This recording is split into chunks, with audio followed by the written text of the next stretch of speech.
Oke guys, coba kita angkat ya guys.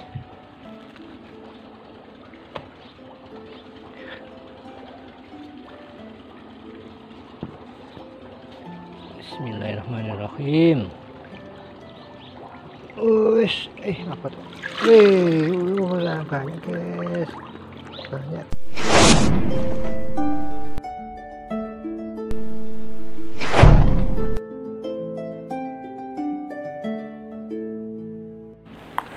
Bismillahirrahmanirrahim.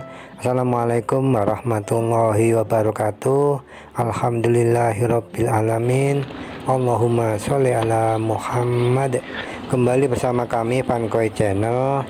Kali ini saya berada di kolam dengan luasan 82 meter persegi, yang pada saat ini sedang melakukan budidaya udang fanami air tawar. Dan perlu saya sampaikan, kemarin setelah 2 kali siklus ya budidaya ikan lele dan juga 2 kali panen. Yang pertama itu lele dengan bibit 6-7 cm, juga itu sudah panen. Kemudian yang kedua bibit ikan lele ABG ya, kurang lebih 1 kilo itu 20 ekor, juga sudah panen. Tapi dari 2 siklus tersebut hasil yang kita dapatkan ya, karena mungkin kita pakan pabrikan ya, sehingga keuntungannya itu mepet gitu loh guys. Jadi kalau dari sisi kerugian mungkin relatif masih tergolong aman ya, dibandingkan kerugian di saat budidaya udang fanami dan kita mengalami gagal panen. Karena di ikan lele itu hampir bisa dipastikan berhasil panen ya, walaupun mungkin hasilnya ya agak mepet keuntungannya. Dari kemarin 2 siklus budidaya ikan lele itu mungkin saya bisa mengambil hikmah dari budidaya ikan lele tersebut, yaitu yang pertama pemakaian probiotik guys. Kalau sebelumnya mungkin saya pakai 10-20 ppm, kalau di ikan lele kemarin itu saya pakai 50 ppm guys. Jadi kolam dengan luasan 82 meter persegi ini saya pakai 5 liter probiotik ya, hitungannya ya kurang lebih di 50 ppm lah. Dan itu airnya bagus guys, airnya itu seperti ada lapisan minyaknya gitu loh. Jadi antara plankton dengan air itu tidak membentuk larutan, jadi lebih kepada suspensi. Artinya bila air itu saya ambil, saya taruh di gelas misalnya, itu planktonnya itu bisa seperti turun guys. Dan itu akan sangat baik bagi budidaya, bagi ikan ya, karena memang dalam posisi itu oksigen yang dibutuhkan oleh ikan tidak terganggu oleh kebutuhan plankton. Jadi masih ada space kosong yang bisa digunakan oksigennya untuk ikan budidaya. Kalau tanpa probiotik itu air itu seperti larutan guys, jadi ditaruh di gelas gitu planktonnya tidak mengendap. Tapi kalau menggunakan probiotik itu ditaruh di gelas, planktonnya itu akan turun, jadi menyisakan di ruang atas itu seperti longgar tanpa plankton ya, sehingga walaupun mungkin aerator itu tidak menggunakan kincir atau blower dan lain sebagainya, itu masih terbilang mencukupi. Kemarin itu saya mencobanya tidak hanya di ikan lele ya. Kalau ikan lele mungkin ada yang berpendapat itu tanpa aerator itu nggak masalah gitu kan ya. Tapi kemarin juga saya coba di ikan bandeng, dan saya rasa mungkin ikan yang lain sangat membantu lah. Walaupun sebenarnya bisa saja ya, mungkin kolam seluas ini itu tanpa aerator itu bisa menghidupi ikan ya, terutama ikan lele, tetapi sedikit banyak akan terganggu guys. Jadi daya nafsu makannya itu terkurangi karena oksigen yang dibutuhkan oleh ikan tidak mencukupi. Jadi itu yang bisa saya ambil hikmahnya, dan ini akan saya coba di budidaya udang faname.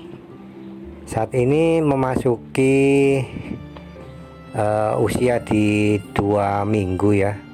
Sebenarnya kalau dari sisi dari waktu tebar, itu tebarnya kan minggu kemarin ya, itu saya tebar di hari Kamis. Cuman tebarnya itu di PL sekitar 12, jadi agak gelondongan gitu, agak besar. Makanya di 1 minggu ini setelah tebar itu saya hitung di DOC 2 minggu. Jadi setaranya hampir seperti tebar benur yang PL8 itu, yang mencapai posisi 2 minggu. Jadi nanti coba ini akan saya ancur seberapa besar ya udang faname-nya dalam posisi usia DOC 2 minggu, dan mudah-mudahan sudah besar, dan juga untuk kuantitasnya atau banyaknya itu masih tergolong aman lah, artinya masih banyak yang hidup. Oke, untuk itu ikuti terus, tonton terus, dan jangan lupa subscribe, like, and share. Oke guys, coba kita angkat ya guys.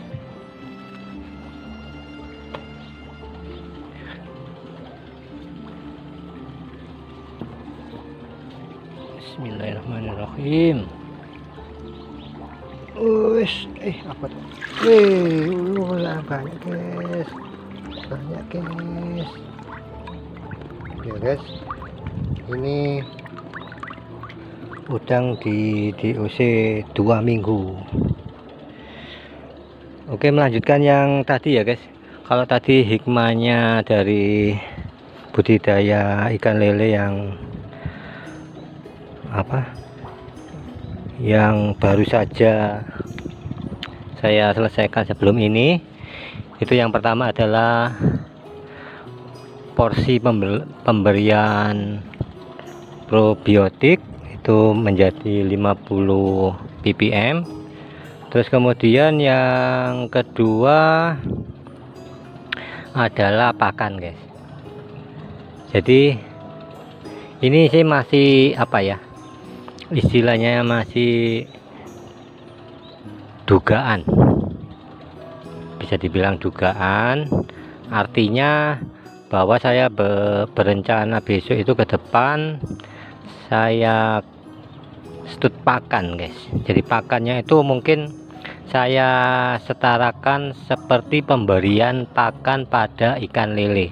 Jadi mungkin untuk uji coba kali ini saya menggunakan pakan dengan kuantitas yang cukup banyak lah. Mungkin 1 minggu itu sekitar 10-20 kilo ya. Mungkin masih di tahap kecil ini, mungkin ya 10 atau 15 cukup lah. Tetapi nanti di minggu yang berikutnya akan saya berikan 25 kilo. Saya berasumsi bahwa 1 kilo pakan itu menjadi 1 kilo daging udang. Jadi sama seperti lele gitu ya guys ya. Itu asumsi saya. Makanya saya mulai sejak awal dari ukuran benur di DOC 0 sampai nanti saat panen itu istilahnya pakan tidak boleh kendor ya guys ya. Jadi harapan saya lebih-lebih di usia yang masih kecil, karena saya pengen dalam posisi kecil itu ketahanan tubuh udang itu biar kuat guys terhadap cuaca ya. Jadi saya beri pakan yang agak berlebih, tetapi tidak berlebihan sekali, karena kita juga melihat faktor airnya jangan sampai terganggu karena sisa pakan yang tidak habis. Kalau menurut saya pertimbangan pemberian pemberian probiotik di posisi 5 ppm itu saya rasa mampu mengurangi kelebihan pakan. Jadi walaupun ada sisa-sisa pakan sedikit, itu masih bisa terurai oleh bakteri baik ya guys. Jadi masih bisa dimakan oleh udang, sehingga saya berani agak melebihi pakan karena berasumsi seperti itu. Terus kemudian pakan yang saya berikan itu pada posisi pakan yang berprotein tergolong tinggi ya guys ya. Jadi sekitar 30-an ke atas. Harapan saya biar udang bisa cepat besar, daya tahannya itu kuat, juga nanti usia panen target saya itu adalah di 2 bulan. 2 bulan saya harus panen guys, 2 bulan atau 2 bulan setengah lah, karena untuk usia udang di posisi 2 bulan atau 2 bulan setengah itu saya rasa sudah cukup ya.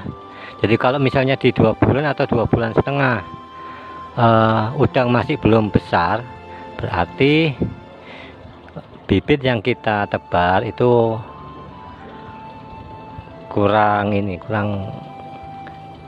pas lah. Dalam arti kurang pas itu nafsu makannya itu tidak baik, atau bisa jadi udangnya itu udang yang dalam kategori